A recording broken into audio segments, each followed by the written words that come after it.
ग्रामीण कद्र बचपन से हम जब भी कॉलेज से छुट्टी होती तो जाया करते थे उधर, सलाम किया करते थे, खास करके जुमेरात को, क्योंकि आगे जुमे को छुट्टी होती थी। अब तो इतवार को, पहले जुमे को छुट्टी होती थी।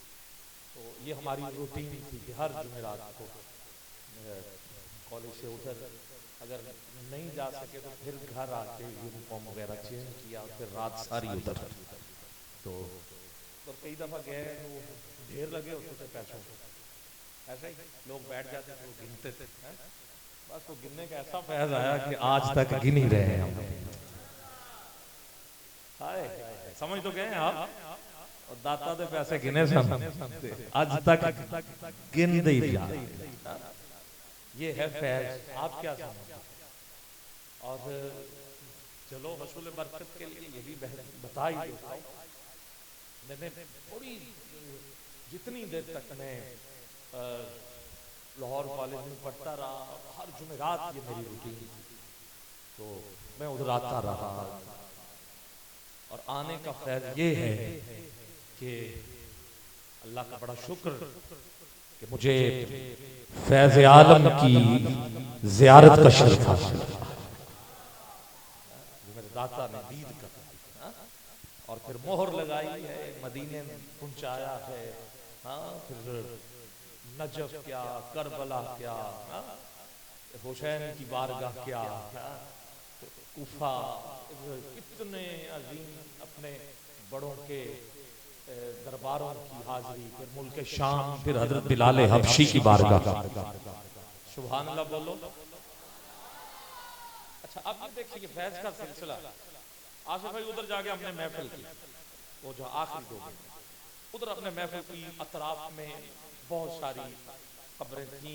यहाँ हजरत बिलाल हबशी का मुल्क शाम, आपके पहलू में हजरत जाफर तैयार जो कि औनो मोहम्मद के वालिद हैं और सैयदा ज़ैनब सलामुल्लाह अलैहा के सरताज हैं, शौहर हैं, और के उनका मज़ार भी हजरत बिलाल के पहलू। तो उधर हम कोई 20-30 अफराद थे, बाकी कुछ बाहर थे। उधर महफिल हुई तो वहां महफिल में दाता साहब का जिक्र हुआ। अब जिक्र कैसे हुआ? जिक्र ऐसे हुआ कि आलम दीन खिताब कर रहा था वहां, मैं भी मौजूद था, जाहिर है महफिल हो रही थी, मुकाबले के वाले से साथ था, जो भी मुख्तसर सा हमारा प्रोग्राम। उन्होंने कहा दाता साहब भी एक दफा इधर आए मुल्क शाम, और बिलाल के रोजे पे कदमों में बैठे और फिर सरहाने पे सर रखा और सो गए। हमारे दादा सो गए। जब सोए, आंख लगी तो हुजूर का दीदार हो गया। ये बात अपनी किताब कश्फुल मजूद मुल्क शाम के सफर में आपने लिखी। और मैंने आते ही, मैं जैसे फ्लाइट खुली मैं घर आया, कोई और काम नहीं किया, मैंने अपनी लाइब्रेरी से कश्फुल मजूद उठाई और मुल्क शाम का सफर पढ़ना शुरू। घर वालों ने कहा हुआ क्या? मैंने कहा बात जो ताजा है मैं इसको जरा देख। फिर मैंने वो पढ़ी तो वहां इतना नहीं लिखा था, इससे थोड़ा सा आगे और भी लिखा। अच्छा, दाता साहब लिखते हैं जब मैं सो गया तो मुझे हुजूर की ज़ियारत हुई। हुजूर तब मक्के में थे और खाने काबा के सामने बैठे हुए। अब इससे बड़ा कुछ अखज़ किया जा सकता, मतलब ये कि हुजूर सिर्फ मदीने में नहीं, हुजूर मक्के भी चले जाते और जब जी चाहे गुलामों की महफिल में भी तशरीफ ले आते। अब दाता साहब फरमाते हैं हुजूर के पहलू में एक बाबा बैठा हुआ।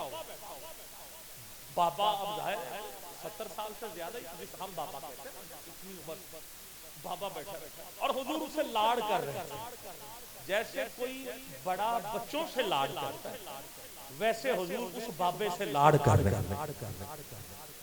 दाता साहब फरमाते हैं, अर्ज करते हैं हुजूर ये कौन है बुजुर्ग जिनसे आप लाड़ कर रहे हैं?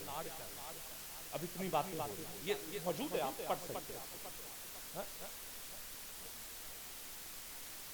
जी अच्छा, अब पूछा गया क्यों ऐसे बातें हुजूर लाड़ आप कर रहे हो नहीं? तो हुजूर ने फरमाया ये मेरे बेटे ये तेरे इमाम हैं और नाम इमाम आजम इमाम अबू हनीफा रज़ियल्लाहु ताला। क्या सिर्फ तेरा नहीं कहा, तेरे और तेरे शहर वालों का ही।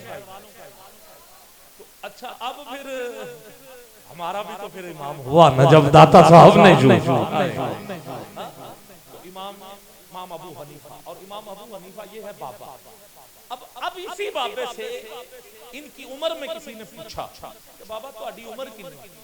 तो कहते ने 2 से 2.5। ये क्या बात, आंखों में आंसू आ गए। अल्लाह पुत्र वाकई मेरी है क्या बाबा, ये तो नहीं ना मजाक कर नहीं, फिर रोक ना, मैं मजाक नहीं कर, मेरी उम्र इतनी। ये कैसे हो सकता है? कहा मेरी उम्र वही है जो इमाम जाफर सादिक के कदमों में बैठ के गुजरी है।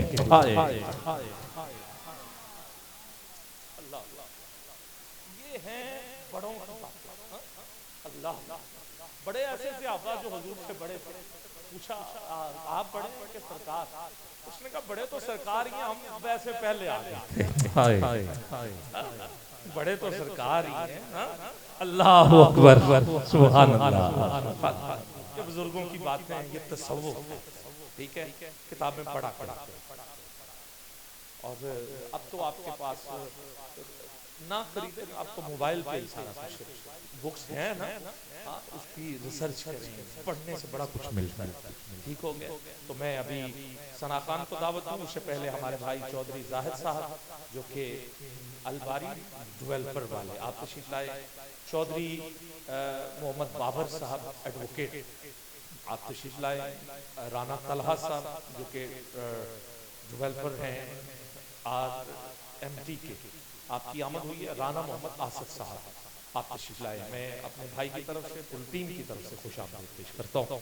मुझे जिस अजीम सना खान को दावत देने, खूबसूरत पढ़ते हैं, दफ के साथ पढ़ते हैं, बगैर दफ के पढ़ते हैं, जिक्र के साथ पढ़ते हैं, हर अंदाज के साथ आप जो है वो महफिल में एक माहौल बनाते हैं। बहुत सारे कलाम जो आपकी पहचान और आपके हवाले बने, बहुत सारे कलाम की आपने कंपोजिशन भी की और फिर तर्जें भी जिस अंदाज के साथ एज ए कंपोजिशन के हवाले से अब अंदाज तक पहुँचाई, वो जानी पहचानी माशाल्लाह दिल पे उतरती। मैं मोहम्मद आसिफ चिश्ती और आपके बरादरान आपसे मुल्तमिस